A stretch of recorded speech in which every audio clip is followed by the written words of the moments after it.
Hello everyone, welcome back to our channel. आज हम आपके सामने ला रहे हैं हमारी फ्लेमिंगो बुक का फर्स्ट चैप्टर, जिसका नाम है द लास्ट लेसन। सुनने में थोड़ा सा अजीब लगा होगा कि चैप्टर फर्स्ट और नाम है लास्ट लेसन, तो क्या करें, ये नाम है तो है। Well, today's chapter is literally about the guy who says tomorrow until tomorrow was completely banned. So if you are in class 12th and study and trying to masters in the chapter the last lesson without reading a 10 pages of essay, you are in right place. So we are break down the entire story using a exact keywords what an examiner wants, and also provide you a solid gold mine short note which helps you to revise your entire chapter within a few minutes. तो let's start chapter. तो बात 1870s और 1871 की है, जब अलग अलग देशों में वॉर चल रही थी। जर्मनी ने फ्रांस के ऊपर कब्जा कर रखा था। जर्मनी ने एक ऑर्डर निकाला कि फ्रांस के जो स्टेट्स हैं अल्सेस एंड लॉरेंस, वहाँ पे फ्रांस की जो भाषा है, like hits mother tongue French, वो आज से बैन कर दी जाती है। और वहाँ पे टोटली आज के बाद स्कूल्स और कॉलेज में फ्रेंच भाषा नहीं पढ़ाई जाएगी। तो इसी बारे में पूरा चैप्टर, आपका इंटायर चैप्टर है कि इस चैप्टर हमको बताता है कि हमारी मदर टंग कितनी इम्पोर्टेंस रखती है हमारे सिटी के लिए, हमारे टाउन के लिए, हमारे देश के लिए। आपका टाइम ना ख़राब करते हुए हम चैप्टर्स को शुरू करते हैं। Before I start I will tell you a flow कि पहले हम स्टार्टिंग में हम चैप्टर की मोटा मोटा स्टोरी समझेंगे कि उस चैप्टर में क्या है। Then I will provide you a gold mind short note, जो कि आप चाहे तो प्रिंट आउट निकाल सकते हैं, या मेरी मानिए तो A4 साइज पेजेस में खुद ही लिख के उसको रख लीजिए, क्योंकि लास्ट टाइम पे वो आपकी बहुत मदद करेगा। And after reading this short note मैं एक बार और आपको एक शॉर्ट रिकैप दे दूंगा, तो इसी वीडियो में आप 3 बार स्टोरी को समझ लेंगे। Then I will provide you a selected PYQs and ample amount of about 30 to 35 PYQs हैं, जो कि पर्याप्त हैं। आप 1 से 2 बार उसकी रीडिंग ले सकते हैं और उसकी प्रैक्टिस कर सकते हैं। बस ये चैप्टर आपका उसी टाइम पे ख़त्म हो जाएगा। इस वीडियो का पर्पस उन लोगों के लिए भी है जो फर्स्ट टाइम पढ़ रहे हैं। I will try to explain like that कि आपको इसके बाद और कहीं भी देखने की ज़रूरत नहीं है। स्टोरी स्टार्ट हो पहले हम समझते हैं मोटा मोटा इस स्टोरी में क्या है। तो इस स्टोरी में लैंग्वेज की इम्पोर्टेंस को बताया गया है। स्टोरी में एक लड़का है फ्रांस, जो कि पढ़ाई से थोड़ा सा डरता है और पढ़ाई को स्किप करना चाहता है। उसको बाहर घूमना टहलना ज़्यादा पसंद है एज़ कम्पेयर टू पढ़ाई करना। और एक टीचर हैं एम हैमल करके, जो कि फ्रेंच भाषा को पढ़ाते हैं और वो अपने काम को लेके बहुत एक्टिव हैं, थोड़ा स्ट्रिक्ट हैं, और वो जो है अपनी मदर लैंग्वेज से बहुत बहुत ही ज़्यादा अटैच रहते हैं। और तीसरा, कुछ आपके विलेजर्स के बारे में भी डिस्कस किया गया है। तो स्टोरी के स्टार्टिंग में फ्रांस अपने स्कूल जाता रहता है। उसने अपने होमवर्क को कंप्लीट नहीं किया रहता, तो उसको थोड़ा सा डर लगता है। तो उसको उसके मन में ये ख्याल आते हैं कि आज मैं स्कूल को जो है स्किप कर देता हूँ।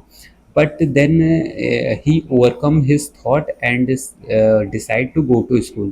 तो स्कूल जाता है एंड ही सॉ बाय वो जो है सिटी से पास करता हुआ जाता रहता है। Then he saw some peoples are gathered around the notice bulletin board, जो कि सोर्स ऑफ बैड न्यूज़ का बैड न्यूज़, यानी कि उस टाइम वॉर टाइम पे जो वॉर की न्यूज़ रहती है वो वहीं पे आती है। वहाँ पे लोगों की गैदरिंग थी, तो उस टाइम पे फ्रांस वहाँ पे नहीं रुकता, क्योंकि उसको स्कूल के लिए ऑलरेडी वो लेट हो रहता है। स्कूल आता है, स्कूल नॉर्मल डेज में जैसा रहता है वैसा नहीं दिखता। उसको स्कूल में कुछ चेंजेस लगते हैं, लाइक स्कूल एकदम पिन ड्रॉप साइलेंस रहता है स्कूल में। वो अपनी क्लास की तरफ जाता है और क्लास में वो देखता है कि ऑलरेडी बच्चे क्लास में बैठ चुके हैं, और एम हैमल जो हैं उसके टीचर्स उन्होंने आज अजीब तरह की ड्रेस पहनी है, एक ऐसी ड्रेस जो कि वो जनरली या तो इंस्पेक्शन के टाइम पे पहनते थे या प्राइस डिस्ट्रीब्यूशन के टाइम पे पहनते थे। और रोज उसका अक्सर वो जब लेट आता था तो एम हेमल उसे डांटते थे, लेकिन आज एम हेमल जो उसके टीचर हैं उन्होंने उसको क्लास में आने दिया और बोला कि आज मैं तुम्हें नहीं डांटूंगा। ये भी उसको बहुत अजीब लगा।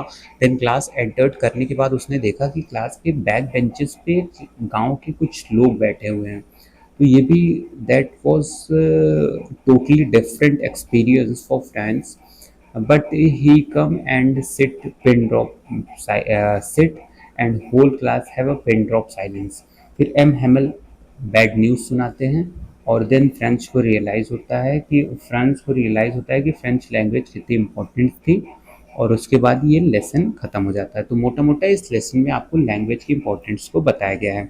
सो नाउ अब हम आपको अपनी शॉर्ट नोट पे ले चलते हैं, जहाँ पे आपको जो है प्रॉपरली आप एक एक चीज़ समझाते हैं, जिससे आपके कॉन्सेप्ट को और क्लियर किया जाएगा। देन लास्ट टाइम पे फिर हम इस चैप्टर की ब्रीफली एंड शॉर्टली डिस्कस करेंगे, तब हमको आगे देखेंगे कि हाँ हमने शॉर्ट नोट में कितना समझा और कितना हमको समझ में आया। सो आगे बढ़ते हैं। आपको पहले हमने शॉर्ट नोट पूरा दिखा देता हूँ कैसे एक ही पेज में पूरा इंटायर उसको कवर किया गया है। समझिए, इस एक पेज में मैंने पूरे चैप्टर्स को की मोटी मोटी लाइनें इंपॉर्टेंट चीज़ें कवर की हैं, जो कि आप देख के और उसको पढ़ते जाइए और मन में स्टोरी बनाते जाइए। आपको रिवाइज कैसे करना है, इसको प्रिंट आउट लेना है या तो वैसे पीडीएफ में ही रहने देना है, और जब आप इसका देखेंगे तो आप इसकी एक एक सेंटेंस से आप पूरी लाइन अपने मन में बनाते जाइए, जिससे आपको ये चैप्टर जो है आसानी से समझ में आए। तो नाउ लेट्स स्टार्ट, आइए स्टार्ट करते हैं। तो द लास्ट लेसन, हमारे चैप्टर का नाम है द लास्ट लेसन, ठीक है। इसके बाद हम देखते हैं ये चैप्टर अल्फोंसे डॉट ने लिखा था, जो कि फ्रेंच नॉवलिस्ट थे, इन्होंने फ्रेंच नॉवलिस्ट थे, short time story writer, story teller भी रह चुके हैं ये। और उसके बाद फिर इन्होंने इस चैप्टर को लिखा था। इस चैप्टर की जो हमारी थीम, इस चैप्टर की थीम क्या कहती है कि थीम है कि इम्पोर्टेंस ऑफ लैंग्वेज, लैंग्वेज की इम्पोर्टेंस को बताता है, कल्चर की इम्पोर्टेंस को बताता है कि हमारे कल्चर कितने इम्पोर्टेंट है, हमारी आइडेंटिटी, हमारी जो एक एक एक जो कंट्री रहती है, कंट्री की लैंग्वेज, कंट्री की जो लैंग्वेज होती है, that was his identity. Like हम इंडियंस हैं, तो जनरली कहीं हम बाहर जाते हैं घूमने and we saw a man telling talking with Hindi, then we generally relate that he is a Indian. हम उससे इंटरनली लगाव फील करते हैं कि हाँ इंडियन है, हम चाहते हैं कि उससे बात करें। लाइक अगर हम कहीं दूसरी कंट्री में टहल रहे हैं, वहाँ पे हमारी कंट्री का फ्लैग हमको दिख जाता है, तो अगर हमारी कंट्री का फ्लैग हमको दिख जाता है तो हमको हमारे अंदर से हमको लगता है कि हाँ ये हमारी कंट्री का है। जब कोई हिंदी में बात करता हुआ नज़र आ जाता है तो हम उससे रिलेट कर लेते हैं। तो that is a language is a identity for a country. Now उसके बाद हम बात करें तो कैरेक्टर्स की बात करें तो इसमें फ्रेंच है, एक छोटा लड़का, स्कूल गोइंग बॉय है, हॉनेस्ट है, सेंसिटिव है, थोड़ा सा शरारती है, बट जो है अपने आप उसको इतना समझदार है कि उसको रियलाइज़ हो जाता है कि वो कितनी बड़ी गलती कर रहा था। एंड देन एम हेमल है, जो कि सिंसियर हैं, स्ट्रिक्ट टीचर्स हैं, और देन विलेजर्स हैं जो कि रिस्पेक्टफुल हैं, डीपली रिस्पेक्टफुल हैं जी, फ्रेंड एम हैमल के काम को लेके। एंड वो थोड़ा सा रिग्रेटफुल भी हैं। रिग्रेटफुल क्यों है, क्योंकि उनको उनको अपनी लैंग्वेज के बारे, इम्पोर्टेंस के बारे में उन्होंने कभी समझा ही नहीं, और लास्ट टाइम आज वो दिन आ गया है कि उनकी जो लैंग्वेज है वो उनसे छिन रही है। तो नाउ अब लेट्स स्टार्ट करते हैं, आगे हम बढ़ते हैं चैप्टर में। तो लेट्स स्टार्ट, एक एक करके कैरेक्टर्स को समझते जाएंगे और उस उनके जो है कैरेक्टर्स को समझते हुए स्टोरी को समझेंगे। तो जब स्टोरी स्टार्ट होती है तो ब्राइट ब्राइट सनी दिन रहता है, सुबह सुबह का टाइम रहता है, तुरंत तुरंत सूरज की रोशनी पड़ती रहती है, प्यारा सा मौसम रहता है, चिड़िया चहक रही हैं, जो प्रशियन सोल्जर्स हैं वो ड्रिल कर रहे हैं। तो जो फ्रेंच है वो अपने घर से निकला है स्कूल जाते टाइम, वो ऑलरेडी लेट हो गया है। उसके मन में एक फियर है, डर है स्कूल जाते टाइम। डर क्यों है, क्योंकि जो एम हेमल थे उन्होंने उन्होंने किया, उन्होंने पार्टिसिपल्स पार्टिसिपल्स एक टॉपिक होता है, पार्टिसिपल्स पे होमवर्क दिया था। एम हेमल ने पार्टिसिपल्स पे होमवर्क दिया था, और उसके बाद क्या होता है कि फ्रेंच ने उसको प्रिपेयर नहीं किया था, और वो स्कूल जाने में ऑलरेडी लेट हो रहा था। तो उसके मन में चल रहा था कि मैं जो है आज स्कूल को बंक कर देता हूँ, बंक मारता हूँ, बंक बंक इन केस की बंक कर देता हूँ, मतलब कि स्कूल को आज नहीं जाता हूँ। घर से निकला तो स्कूल जाने के लिए, बट स्कूल नहीं जाता हूँ। बट क्योंकि दिन बहुत अच्छा था, पर्शियन सोल्जर्स ड्रिल कर रहे थे, चिड़ियाएँ चहक रही थी, तो उसको लगा कि मैं स्कूल नहीं जाता हूँ, एंड देन आज ऐसे ही दिन वो कर देता हूँ। बट उस फिर थोड़ी देर फिर उसको रियलाइज़ होता है कि ओवरकम करता है अपने टेम्परामेंट से, कि उसने अपने जो थॉट्स थे उससे ओवरकम करता है और स्कूल की तरफ भागता है। तो स्कूल की तरफ जाते समय वो टाउन हॉल से गुजरता है। टाउन हॉल में वो crowd in front of bulletin board, यानी कि बुलेटिन बोर्ड के सामने वो कई सारे क्राउड को लेता है। अब बुलेटिन बोर्ड को सोर्स ऑफ बैड न्यूज़ क्यों कहा गया है स्टोरी में, ये क्वेश्चन आ सकता है। तो सोर्स ऑफ बैड न्यूज़ इसलिए कहा गया है क्योंकि वॉर टाइम चल रहा है, और वॉर टाइम में क्या होता था कि फ्रांस के ऊपर कई सारे देश जब कब्जा करते थे या कुछ बुरी न्यूज़ होती थी, तो वहाँ बुलेटिन बोर्ड पर नोटिस लगा दी जाती थी, क्योंकि ये बहुत पहले की बात है। तो उस टाइम पे नेट पेट या मोबाइल का कुछ वो नहीं था, तो कोई भी चीज़ होती थी तो वो पैम्पलेट में छप के आती थी, और जब छप के आती थी तो वो किसी सार्वजनिक जगह पे लगा दी जाती थी, और सार्वजनिक जगह पे लगा दी जाती थी तो लोगों को आते जाते उस पे उसको पढ़ते थे और उसकी खबर लेते थे। तो जो ये न्यूज़ आई थी कि अल्सेंस एंड लॉरेंस में जो है आज से फ्रांस भाषा नहीं पढ़ाई जाएगी, तो इस न्यूज़ को उस बुलेटिन बोर्ड पर लगा दिया गया था। एंड उसके बाद जो सिटी के मेन टाउन हॉल में वो बुलेटिन बोर्ड लगा था, तो सिटी के लोग वहाँ पे गैदर्ड हो गए, क्योंकि ये बहुत बड़ी बात थी कि किसी देश से उसकी लैंग्वेज को छीन लेना। ठीक है, तो बर्लिन से ऑर्डर आया था कि जर्मन आज से पढ़ाई जाएगी अल्सेंस एंड लॉरेंस में। तो ना उसके बाद उसने ध्यान नहीं दिया, क्योंकि वो ऑलरेडी लेट हो रहा था, उसको स्कूल पहुंचना था। ना वो स्कूल आता है, स्कूल आके वो शॉक हो जाता है। क्यों? क्योंकि स्कूल में कुछ नॉर्मल नहीं रहता। कि नॉर्मल क्या होता है, नॉर्मल डेज में स्कूल जो है हॉस्टाइल रहता है, स्टाइल रहता है, मतलब बहुत शोरनुमा माहौल रहता है। नॉइस ऑफ लिसनिंग, यानी टीचर्स पढ़ा रहे हैं तो बच्चों को उसको रिपीट करने की आवाज़, जैसे आपने देखा होगा नर्सरी वर्सरी में जब टीचर्स पढ़ाते हैं तो वो पहले टीचर्स बोलते हैं, देन बच्चे बोलते हैं, like that. And then opening and closing of desk, benches everywhere, sound ही साउंड रहते हैं सुबह के टाइम पे स्कूल में। बट ऐसा कुछ नहीं था, पिन ड्रॉप साइलेंस था। तो फ्रांस एक बार और डर गया, क्योंकि ऑलरेडी वो उसने कुछ पढ़ा नहीं था, और दूसरा आज वो लग रहा है उसको बहुत ज़्यादा लेट हो गया था। नाउ वो आज जो है स्कूल बदला बदला उसको दिख रहा था। उसके क्लासमेट्स ऑलरेडी अपनी क्लास में थे। स्ट्रेंजली सीरियसनेस थी एवरीवेयर, कुछ अजीब ही सीरियसनेस थी चारों तरफ। फिर उसके बाद फिर एम हेमल as a kind and will एम हेमल जो है वो क्लास में एंटर करता है। उसको लगता है आज तो मैं गया, एक तो मैंने तैयारी भी नहीं की, दूसरा मैं लेट हूँ। तो वो जो पहुँचता है तो एम हेमल काइंडली उसको कहते हैं, आओ आज मैं तुम्हें नहीं डांटूंगा। तो उसके बाद वो चुपचाप आ जाता है क्लास में, ये भी उसको अजीब लगता है। वो जब क्लास में बैठता है तो वो देखता है पीछे विलेजर्स बैठे हुए हैं। तो ये भी उसके लिए बहुत अजीब बात थी कि आज जो है विलेजर्स क्यों क्लास में बैठे हुए हैं। नाउ एक सवाल और आता है कि विलेजर्स में कौन कौन क्लास में बैठा हुआ था। तो विलेजर्स में ओल्ड जो है फॉर्मल मेयर बैठे थे, फॉर्मल पोस्ट मास्टर बैठे थे, और कुछ ओल्ड मैंस बैठे हुए थे, कुछ जाने माने लोग बैठे हुए थे। उसके बाद उसने डीप साइलेंस था चारों तरफ, और फिर अचानक उसकी नज़र पड़ती है एम हेमल के ड्रेसिंग पे। तो वो देखता है कि आज एम हेमल ने ग्रीन कलर की कोट पहनी हुई है, फिल्टर्ड शर्ट है, ब्लैक कैप है। तो ऐसा ओकेजनली वो तब तैयार होते थे जबकि या तो स्कूल में कोई इंस्पेक्शन होता था, इंस्पेक्शन यानी बाहर से लोग स्कूल में आए हुए हैं, और या तो कोई प्राइज डिस्ट्रीब्यूशन होता था।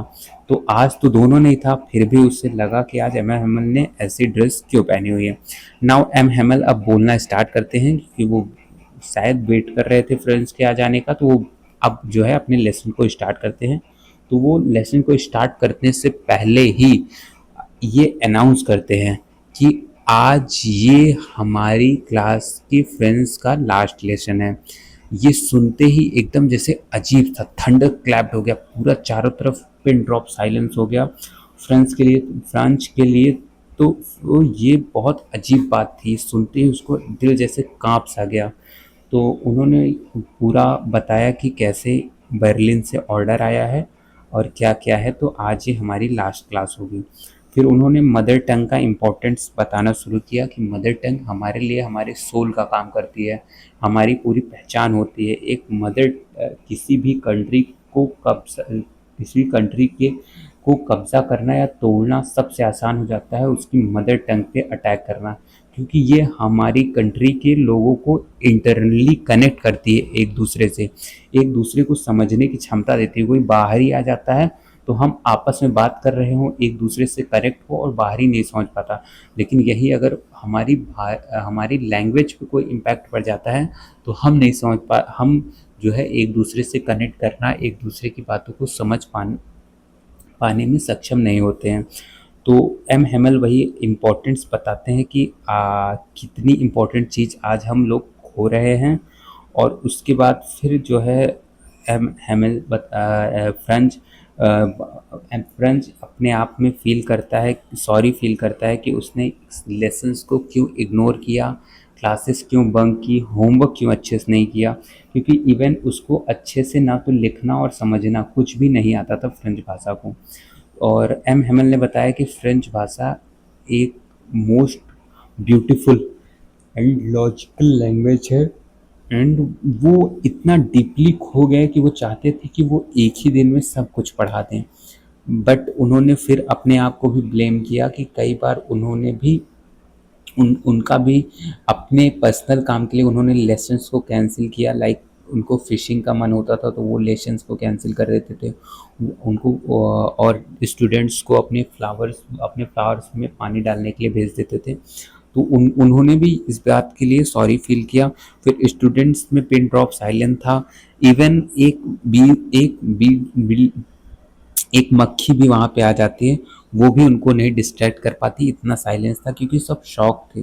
जो विलेजर्स वहाँ पे गैदर्ड हुए थे वो एम हेमल को रिस्पेक्टफुल तरीके से देख रहे थे, उनकी तरफ उनको रिस्पेक्ट देने के लिए वो आए थे कि उन्होंने अपने लाइफ के इतने साल हमारे लिए जो है इन्वेस्ट किए, और आज जो है दिन वो आ गया है कि ये उनका लास्ट लेसन हो रहा है हमारे साथ। और उसके बाद विलेजर्स ने भी अपने आप में सॉरी फील किया, क्योंकि इवन उन्हें भी अभी अच्छे से अपनी अपनी मदर टंग नहीं आती, और आज वो दिन है जो कि वो उनको अपनी मदर टंग को छोड़ना पड़ रहा है। और जो एम हेमल थे उन्होंने कुल 40 ईयर्स जो है वो पढ़ाया था, और आज 40 ईयर्स के बाद आज जो है वो अपने लास्ट लेसन को ले रहे हैं। तो कुछ गोल्ड माइन लाइंस हैं जो कि आपको एक बड़े आंसर को फ्रेम करने में मदद करेंगे। Like language is not a tool for communication, की लैंग्वेज एक ऐसा मतलब टूल नहीं है कि कम्युनिकेशन दे रहा है। It is a collective of soul of nation, ये हम सब के शोल है, यानी हम सबको इंटरनली कनेक्ट करता है। व्हेन जब भी कंट्री ऑक्यूपाइड की जाती है, it's native language become a ultimate weapon of silent. मतलब कि अगर किसी कंट्री को कोई ऑक्यूपाई कर रहा है तो उसकी जो मदर टंग होती है वो एक साइलेंट वेपन का काम करती है, क्योंकि वो एक दूसरे को जोड़ कर रखती है। तो यहाँ पे ये शॉर्ट नोट ख़त्म हो जाती है। आई होप आप समझ गए होंगे इस शॉर्ट नोट को कैसे आपको यूज़ करना है। आप इसमें कुछ जगह पे अपनी भी चीज़ों को ऐड कर सकते हैं, जिससे आपको और आसानी हो, जो आपको इम्पोर्टेंट लगे। अब नाउ एक बार फिर से मैं आपको ये चैप्टर पूरा समझाना चाहूँगा, जिससे आपको एक बार और आपका रिवीजन हो जाए। तो मोटा मोटा ये चैप्टर द लास्ट लेसन अल्फोंसे डाउ डेट दी ने लिखा है, जो कि फ्रेंच नॉवलिस्ट हैं। इस चैप्टर की थीम ये है कि importance of our language culture identity, यानी कि एक लैंग्वेज कितनी इम्पोर्टेंस रखती है एक नेशन की यूनिटी के लिए। और एक ये भी चीज़ हो सकती है इस चैप्टर की थीम की, कोई चीज़ जब तक हमारे पास है तब तक हमको उसकी इम्पोर्टेंस नहीं समझ में आती, लेकिन जब हम उसको खो देते हैं या खोने लगते हैं तब हमको समझ में आता है कि वो कितनी इम्पोर्टेंस है। I think we don't know the importance, but sometime we lost it, then we understand how important thing we lost. Like that you can frame with your self, अपने लैंग्वेज में अपने हिसाब से लिखिए और ट्राई करिए कि ये सब लाइंस को आप ऐड करिए, अंडरलाइन करिए, जिससे कि एक बेटर इम्पैक्ट पड़े एग्जामिनर्स के ऊपर। फिर हमने देखा कि इसमें कैरेक्टर्स हैं, फ्रेंच, मेन कैरेक्टर इसका फ्रेंच है जो कि एक स्कूल गोइंग बॉय है, दूसरा एम हेमल जी हैं जो कि एक टीचर हैं, फ्रेंच भाषा पढ़ाते हैं, कुछ विलेजर्स हैं। फ्रेंच स्कूल जाता रहता, स्कूल सुबह का टाइम रहता है, एकदम बढ़िया मौसम रहता है। फ्रेंच स्कूल थोड़ा डरा डरा सा अपने घर से निकलता है स्कूल जाने के लिए, और वह रास्ते में सोचता है कि आज मैं स्कूल स्किप कर देता हूँ, क्योंकि उसने अपने टीचर एम हेमल का जो पार्टिसिपल का होमवर्क रहता है वो नहीं करता, लेकिन फिर वो ओवरकम करता है अपने थॉट को और सोचता है स्कूल चलूँ। स्कूल जाने के रास्ते में टाउन हॉल पड़ता है जहाँ लोगों की गैदरिंग रहती है, किस लिए रहती है वो फ्रेंड्स को नहीं समझ में आता। वो और आगे बढ़ता है, स्कूल जाता है, स्कूल में पिन ड्रॉप साइलेंस रहता है, वो चुपचाप अपनी क्लास में जाता है। क्लास में उसके टीचर ऑलरेडी अवेलेबल रहते हैं। टीचर आज उसे लेट होने के लिए नहीं डांटते हैं, वो उसको थोड़ा अजीब लगता है। फिर वो क्लास में एंटर करता है तो वो देखता है कि क्लास बैक बेंचेस पे विलेजर्स बैठे हुए हैं, और देन उसके टीचर अनाउंस करते हैं कि बर्लिन से ऑर्डर आया है कि आज से फ्रेंच भाषा को बैन कर दिया गया है टोटली। देन उसको रियलाइज़ होता है कि अभी तो उसने कुछ सीखा नहीं है। फ्रेंच सॉरी फील करता है, टीचर ऑलरेडी सॉरी फील करते हैं, बट टीचर ने 40 ईयर तक इस लैंग्वेज को पढ़ाया था, तो इसीलिए विलेजर्स भी गैदर्ड हुए थे। ये सवाल भी बनता है कि विलेजर्स क्यों गैदर्ड हुए थे, क्योंकि रिस्पेक्ट पे कर रही थी टीचर को। देन उसके बाद फिर टीचर्स ने सब कुछ बता के टीचर लेसन ख़त्म करते हैं, और लास्ट में जाते टाइम टीचर इमोशन हो के बस एक चीज़ लिखते हैं बोर्ड पे, वाई वाइबा लव फ्रांस। इसका मतलब होता है लॉन्ग लीव फ्रांस। तो यहाँ पे हमारा चैप्टर खत्म हो जाता है। एक छोटा सा प्यारा सा चैप्टर है, आपको मोटा मोटा इस चैप्टर में बस इतना याद रखना है, फ्रांस फ्रांस है, एम हैमल है, और उसके बाद फिर फ्रांस जो है फ्रांस का रहने वाला है। फ्रांस के अल्सेंस एंड लॉरिस में जर्मनी का कब्जा होता है, और जर्मनी से के बर्लिन से ऑर्डर आता है कि यहाँ पे फ्रेंच भाषा को टोटली बैन कर दिया गया है। और देन उसके बाद फिर ये लोग अपनी लैंग्वेज की इम्पोर्टेंस को समझते हैं कि how language work as a soul of our country. बस यही वही मोटा मोटा आपको याद रखना है, ज़्यादा कुछ इतना हेक्टिक नहीं है, आप आसानी से इसको आराम से रिमेंबर कर सकते हैं। आप थोड़ा वीडियो को स्पीड बढ़ा के भी देख सकते हैं, और आप नॉर्मली भी आप आई होप समझ गए होंगे। नाउ आगे मैं आपको दिखाता हूँ कि ये कहाँ पे ईयरली, देखिए कोई भी ऐसा वैसा क्वेश्चन नहीं है, सारे क्वेश्चंस आपको पीवाईक्यूज दिए गए हैं। लाइक पहला क्वेश्चन अगर पढ़ूँ तो why is the order for Berlin is called thunder cap for France. Thunder cap मतलब अजीब, कुछ झटका, कुछ शॉकिंग सुनना, जो सुनते ही एकदम झन्ना आ जाए। तो क्योंकि ये सडन एंड सरप्राइजिंग था, सडन था, सरप्राइजिंग था। ऐसे ही आप सारे क्वेश्चंस को पढ़ सकते हैं आराम से, और इसकी प्रैक्टिस कर सकते हैं। सब एकदम छाट के लाइक पीवाईक्यूज ही हैं, कोई भी बाहर का क्वेश्चन नहीं है। तो आप इन सारे क्वेश्चंस की प्रैक्टिस कर लीजिए, या तो एक दो बार रीड कर लीजिए। ये पीडीएफ आपको डिस्क्रिप्शन में मिल जाएगा, और आपको किस किस चैप्टर की नीड है आप कमेंट डाउन करिए। आपको सारे चैप्टर्स का हर सब्जेक्ट के शॉर्ट नोट्स एकदम प्रॉपर मैनर में with attached as much as possible PYQs available in front of you. And इसी के साथ आज की वीडियो यहीं पे ख़त्म करते हैं। आई होप आपको ये वीडियो पसंद आई होगी। आगे मिलते हैं दूसरी वीडियो में ऐसे ही किसी शॉर्ट नोट के साथ, और at the end thank you so much for watching.